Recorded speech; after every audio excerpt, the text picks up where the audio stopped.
오늘 우리에게 주신 하나님의 말씀은 요한계시록 20장 1절에서 6절까지의 말씀을 보겠습니다. 제20장. 또 내가 보매 천사가 무저갱이 열쇠와 큰 쇠사슬을 그의 손에 가지고 하늘로부터 내려와서 용을 잡으니 곧 옛 뱀이요 마귀요 사탄이라. 잡아서 1000년 동안 결박하여 무저갱에 던져 넣어 잠그고 그 위에 인봉하여 1000년이 차도록 다시는 만국을 미혹하지 못하게 하였는데 그 후에는 반드시 잠깐 노이리라. 또 내가 보좌들을 보니 거기에 앉은 자들이 있어 심판하는 권세를 받았더라. 또 내가 보니 예수를 증언함과 하나님의 말씀 때문에 목배임을 당한 자들의 영혼들과 또 짐승과 그의 우상에게 경배하지 아니하고 그들의 이마와 손에 그의 표를 받지 아니한 자들이 살아서 그리스도와 더불어 1000년 동안 왕 노릇하니 그 나머지 죽은 자들은 그 1000년이 차기까지 살지 못하더라. 이는 첫째 부활이라. 이 첫째 부활에 참여하는 자들은 복이 있고 거룩하도다. 둘째 사망이 그들을 다스리는 권세가 없고 도리어 그들이 하나님과 그리스도의 제사장이 되어 1000년 동안 그리스도와 더불어 왕 노릇하리라. 아멘. 우리가 성경을 보면요, 하나님 말씀이 이렇게 쉽게 이해가 되는 말씀도 있지만은 간혹 가다 보면 좀 이해가 안 되는 말씀들도 좀 있습니다. 특별히 우리 욥기서를 보면요, 이해가 안 되는 장면이 나오는데 그 천상회의 있잖아요. 하늘에 회의가 있었어요. 천상회의에 사탄이 거기 나타나가지고 사탄이 하나님께 보고를 드리는 거예요. 하나님, 욥에게 그때 욥에 대해서 욥을 칭찬하고 있는데 하나님께 사단이 욥의 몸에 손을 대면 그는 하나님을 저주할 것입니다 라고 말합니다. 그러자 하나님이 그래, 그러면 욥의 몸에 손을 대라 허락하시는 거예요. 그러니까 그러고 나서 욥의 고난이 임합니다.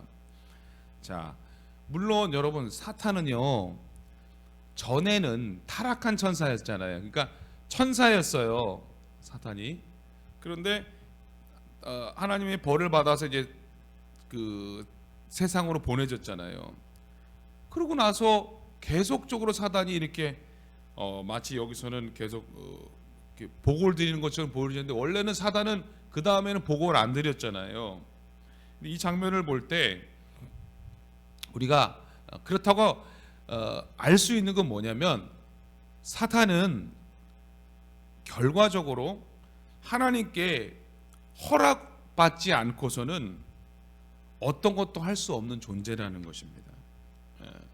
그러니까 본문에 보면은 이제 하나님이 천년 왕국을 통해서 사단의 활동을 금지하셨다가 또 잠시 허용하셨다 이 말씀이 있습니다.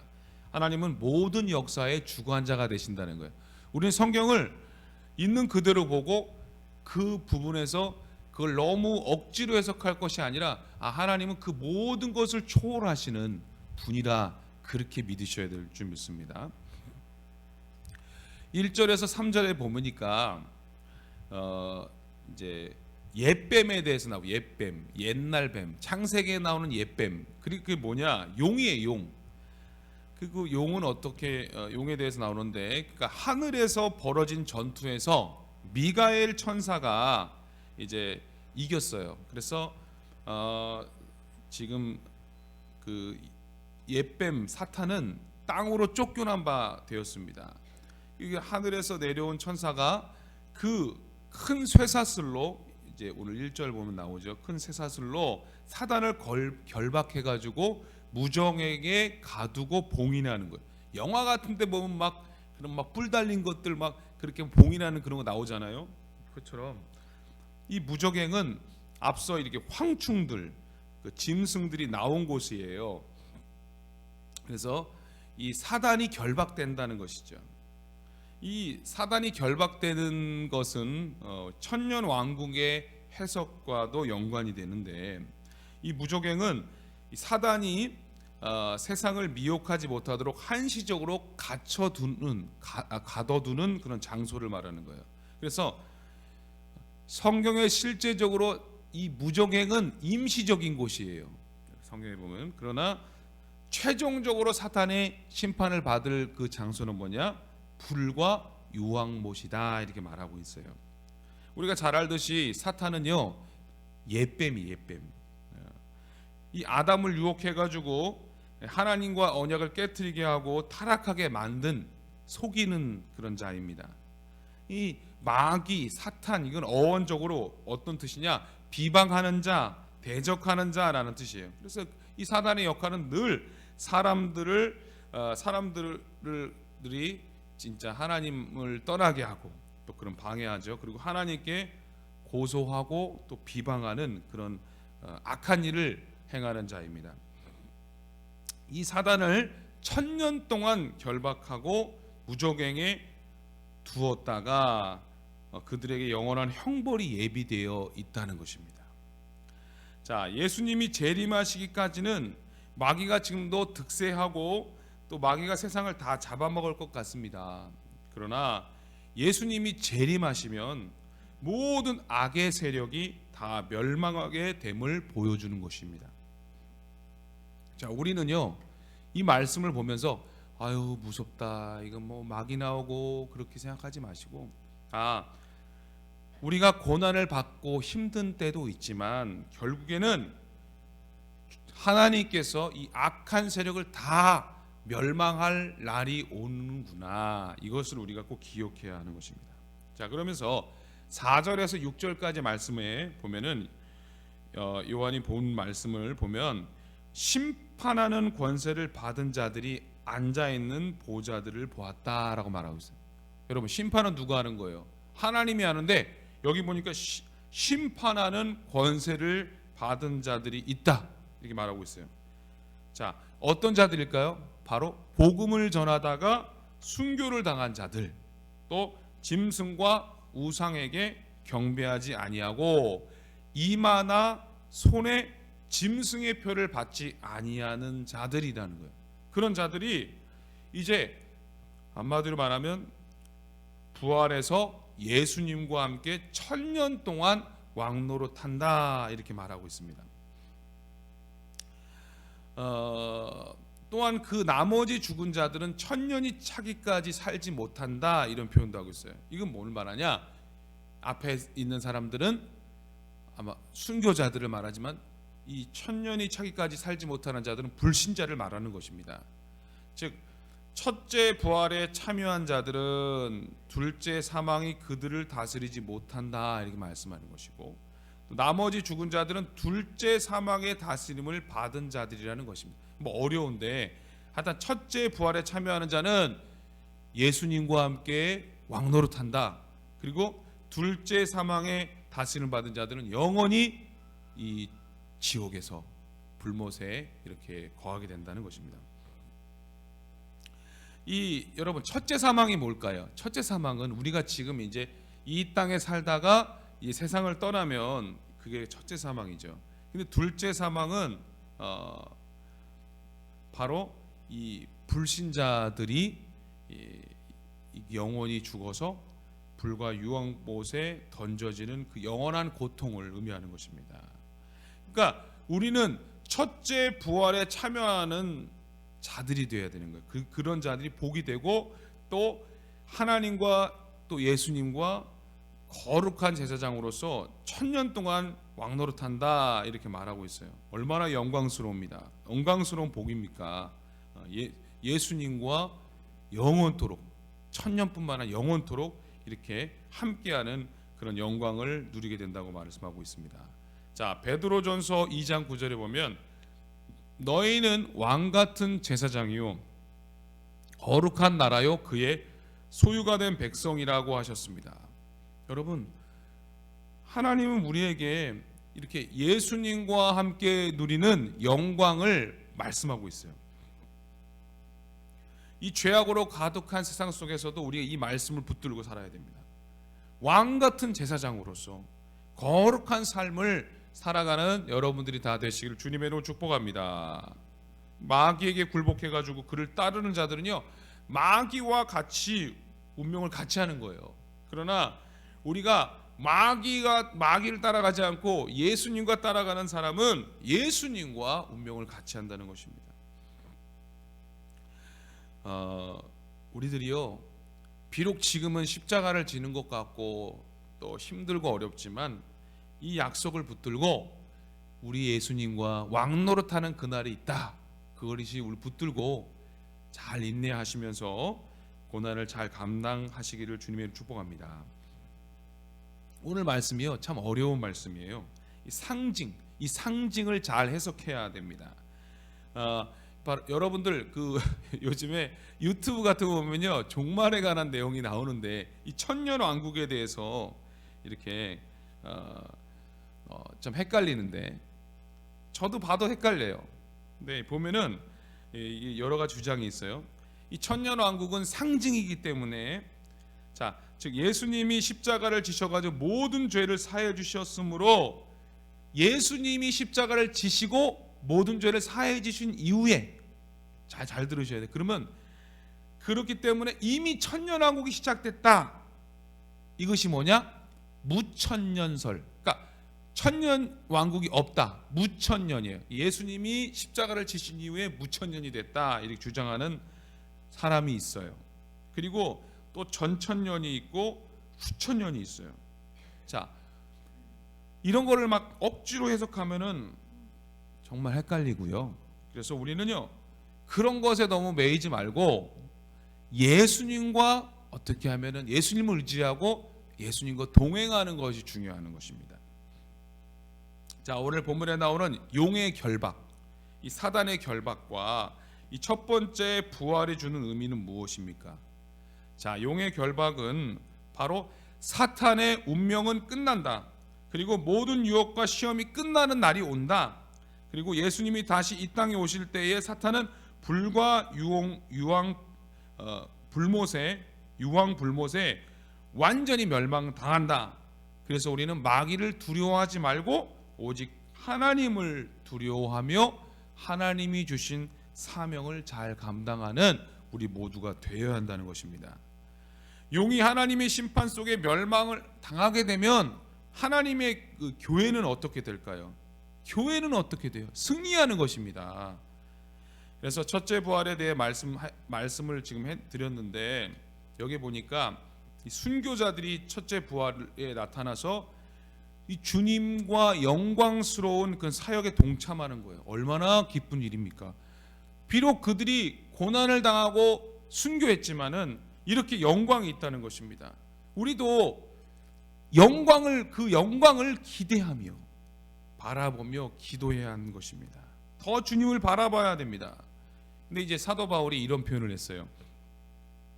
재림이 오긴 하는데 때와 시기에 관해서는 너 쓸 것이 없다, 이렇게 말하고 있어요. 왜냐하면 이것이 중요하지 않다는 것이 아니라 이거 너무 신경 쓰면은 이렇게 별로 여러분 신앙에 도움이 안 되는 거예요. 너무 언제 오시나. 근데 분명히 말씀드리는 건 주의 날이 도적같이 온다. 그래서 언제 오지, 도적이 언제 갑니다 말하고 갑니까? 아니잖아요. 언제 올지를 모른다는 거예요.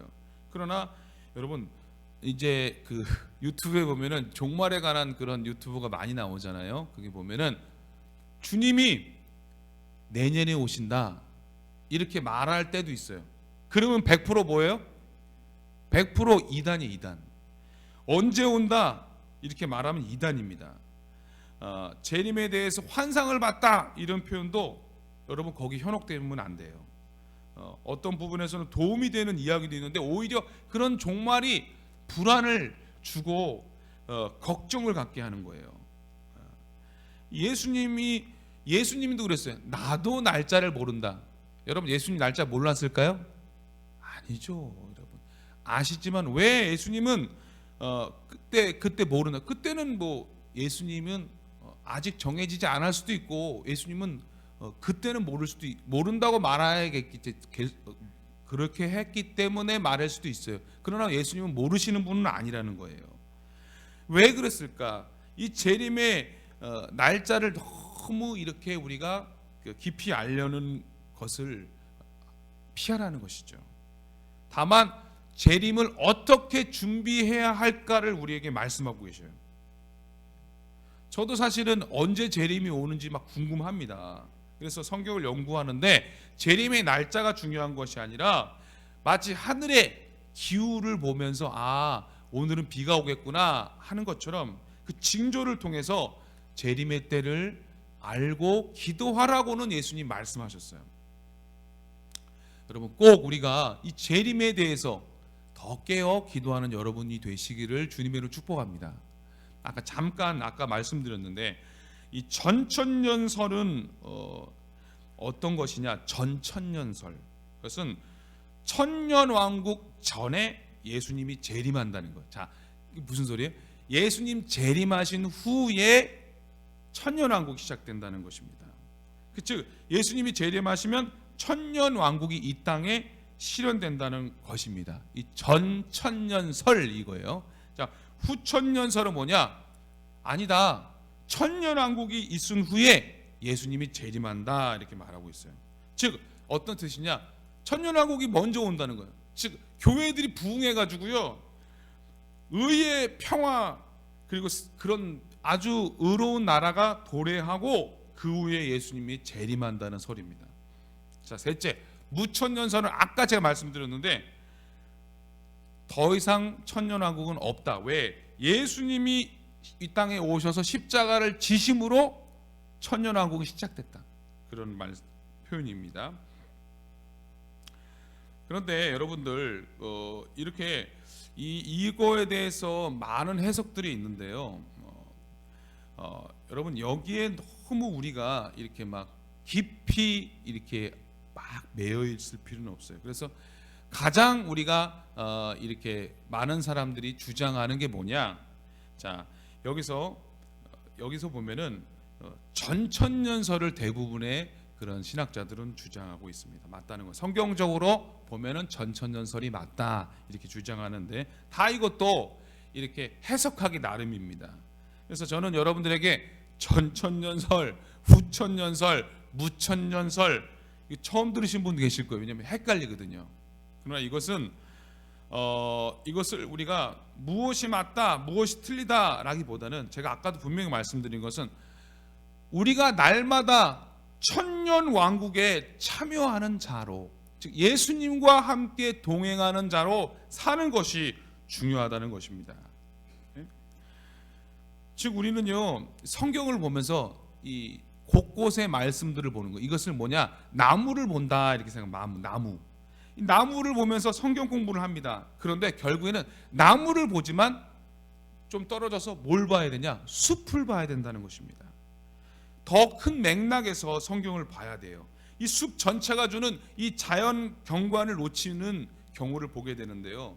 한마디로 말하면 성경 전체 안에서 이 말씀에 주는 의미를 정확하게 우리는 알아야 하는 것입니다. 천년왕국은 우리에게 어떤 거죠? 바로 이 마귀가 주는 그 유혹을 따라가면 큰 길과 같고 편한 길 같지만 결국엔 그런 사람은 멸망으로 간다는 것이지만, 고난이 오고 어려움이 오지만 어린 양을 따라 예수님을 따라가는 사람은 핍박이 오지만 천년왕국과 같이 왕노릇하는 날이 온다 이렇게 우리에게 말씀하는 거예요. 그러므로 우리는 결국에는 천년왕국 막 거기 뭐가 진짜냐가 중요한 게 아니라 누구랑? 어린 양을 따라가는 것, 예수님을 따라가는 것이 중요하다는 것이에요. 말씀을 정리합니다. 여러분, 첫째 부활에 참여하는 자는 둘째 사망을 면한다 이렇게 말씀하고 있습니다. 첫째 부활에 참여하는 자들은 육체의 죽음인 첫째 사망을 각오하고 어린 양 대신 예수님을 따르는 자들이었습니다. 그러나 첫째 사망이 무서워 짐승을 따르는, 그 한마디로 말하면 사단을 따라가는 존재들은 둘째 사망을 겪는다라고 말하는 것이에요. 그래서 우리는 어린 양을 따르는 자들이 되어 새 예루살렘 천국에 들어가게 되시길 주님의 이름으로 축복합니다. 여러분, 제가 예전에 주일학교 때 잘 부르던 찬양이 있었어요. 잘 부르던 찬양 아시는 우리 주일학교 반사 교사하셨던 분들은 아실 거예요. 상당히 오래전에 불렀던 노래인데 주님만 따라갈래 딴 생각은 안 할래 주님만 따라갈래 딴 데 가지 않을래 주님만 생각하면 참된 기쁨 얻겠네 주님만 생각하면 면류관을 받겠네. 할렐루야. 여러분, 우리가 환경 바라보지 말고 더 주님을 의지하고 오늘 하루도 예수님과 동행하는 그런 삶을 살 때에 결과적으로 하나님이 주시는 귀한 상급과 은혜가 넘치게 될 줄 믿습니다. 오늘 하루도 우리 승리하는 복된 하루가 되시기를 주님의 이름으로 축복합니다. 함께 기도하겠습니다. 거룩하신 하나님 감사를 드립니다. 오늘도 이렇게 말씀을 듣고 또 샘을 얻게 하시니 감사드립니다. 오늘 하루도 또 우리 예수님을 바라보는 하루가 되게 하여 주시옵소서. 특별히 오늘 몽골 선교팀이 복귀하는 날입니다. 하나님 그들의 피곤한 육신을 주님께서 회복시켜 주시고 지치지 않도록 도와주시고 한국까지 오는 그런 비행기나 모든 그런 것들을 지켜주셔서 안전하게 또 이곳까지 또 복귀할 수 있도록 도와주시옵소서. 성령 하나님 함께하여 주시고 하나님 모든 것을 지켜주시고 안전하게 건강하게 잘 돌아오게 인도하여 주옵소서. 또 육신의 연약함으로 병원 치료받는 분들 속히 잘 회복되게 도와주시고 강건하게 도와주시고 무더위 가운데 우리 모두를 지켜주시고 하는 사업이 잘 되게 하시고 우리 자녀들이 믿음 생활 잘할 수 있도록 은혜 내려 주시옵소서. 예수님의 이름으로 기도드립니다. 아멘.